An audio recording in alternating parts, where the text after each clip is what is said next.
reproduksi pada wanita. Jadi, sistem reproduksi pada wanita yaitu sistem biologis yang terdiri dari organ dan jaringan yang digunakan untuk berkembang biak pada wanita. Nah, yang pertama kita akan membahas tentang genetalia.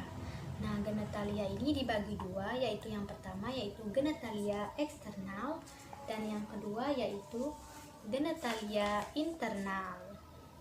Nah, yang pertama yaitu kita akan membahas tentang genetalia eksternal. Nah, sebelum itu, apa sih genetalia eksternal ini?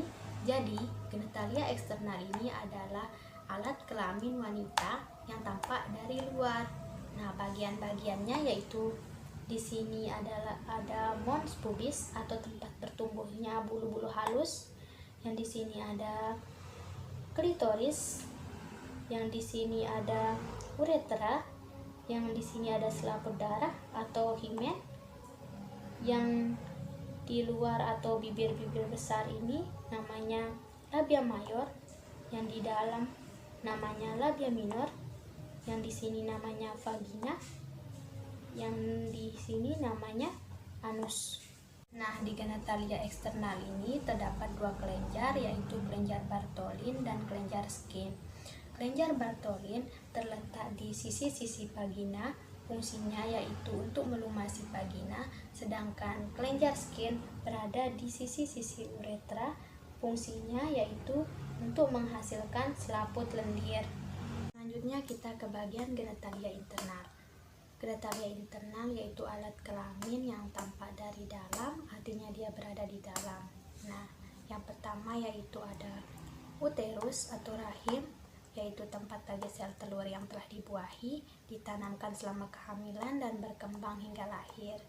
Kemudian yang di sini ada tuba Fallopi, yaitu pertemuan antara sel telur dan sel sperma pada saat proses pembuahan.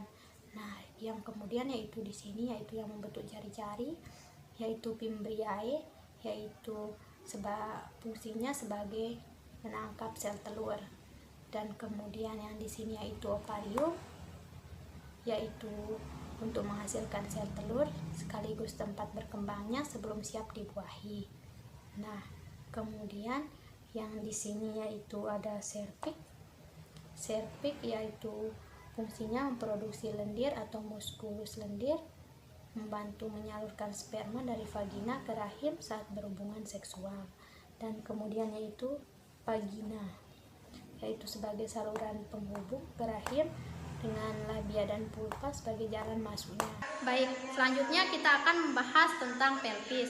Pelvis dibagi dua, yaitu pelvis mayor dan pelvis minor.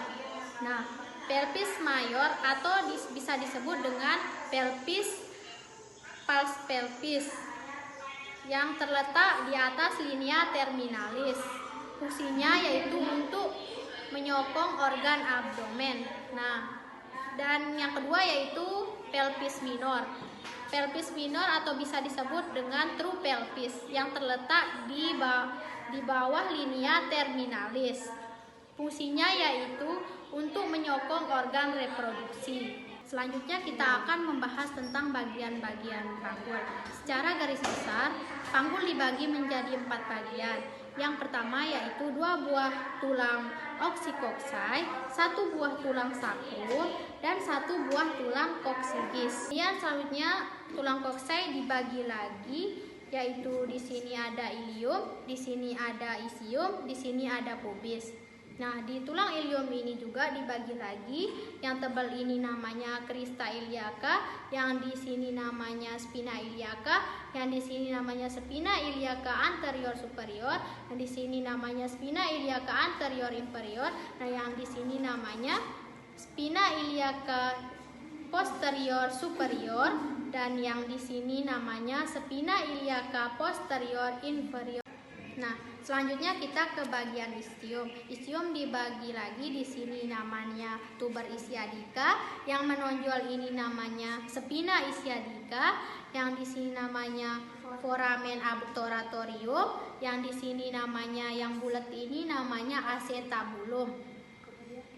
Nah, selanjutnya kita ke bagian pubis.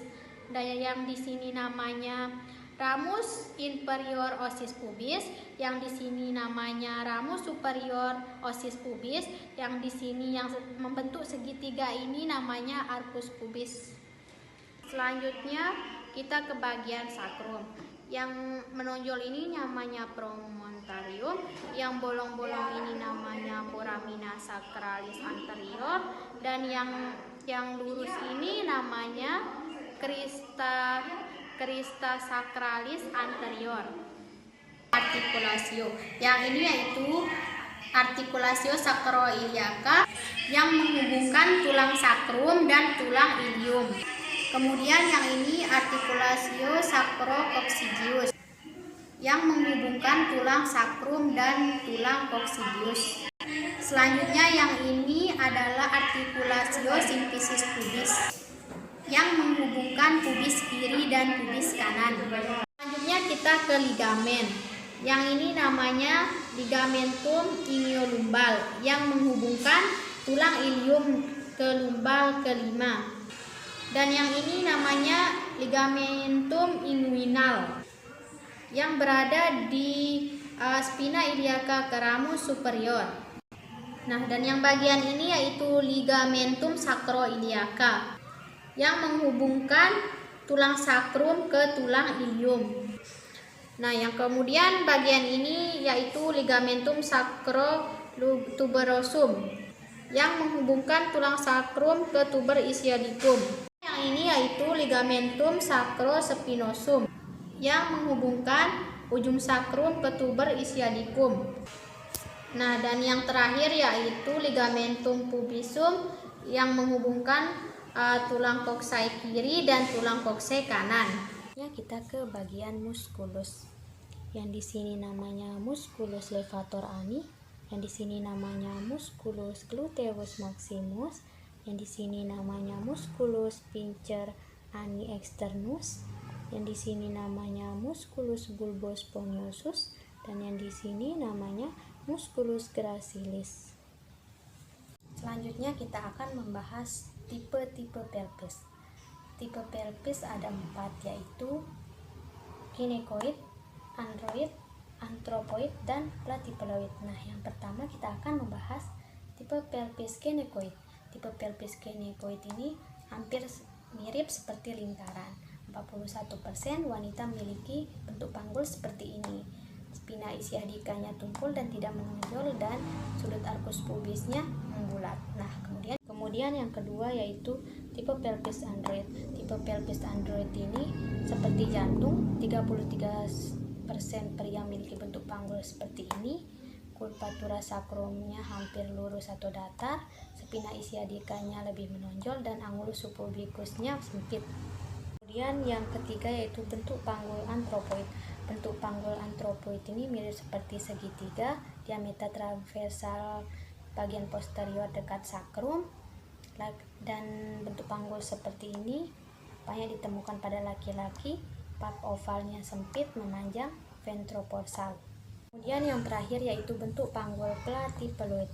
Bentuk panggul seperti ini yaitu mirip dengan oval, diameter transversal lebih besar daripada diameter anterior posteriornya, sakrumnya mendatar, jarang ditemukan di pria maupun wanita. Baik, selanjutnya kita akan melakukan pemeriksaan panggul luar. Pemeriksaan panggul luar ini bertujuan untuk menilai keadaan panggul, apakah ada kelainan atau keadaan yang menghambat jalannya persalinan. Nah, pemeriksaan panggul luar ini ada 4, yaitu yang pertama distansia spinarum, yang kedua distansia cristarum, yang ketiga conjugata externa, yang keempat lingkar panggul. Nah, yang pertama kita akan melakukan pemeriksaan distansia spinarum. Distansia spinarum ini diukur dari spina iliaca anterior kiri dan kanan, letaknya di bawah, dan jaraknya yaitu 23 sampai dengan 26 cm. Nah, kita akan mengukur seperti ini. Nah, kemudian selanjutnya kita akan melakukan pengukuran distansia kristarum. Distansia kristarum diukur dari krista iliaca anterior superior kiri dan kanan, letaknya di atas. Seperti ini. Jarak normalnya yaitu 26 sampai 29 cm. Nah, selanjutnya kita akan melakukan pengukuran konjugata eksterna yang diukur dari titik atas simfisis bertemu ke lumbar kelima. Seperti ini.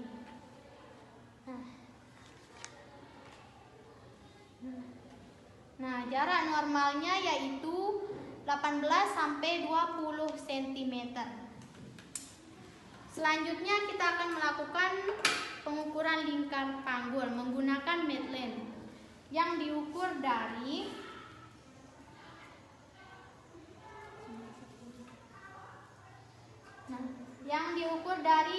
simfisis pubis, kemudian melingkari panggul dan kembali ke simfisis pubis. Nah, seperti ini. Jarak normalnya yaitu 80 sampai 90 cm.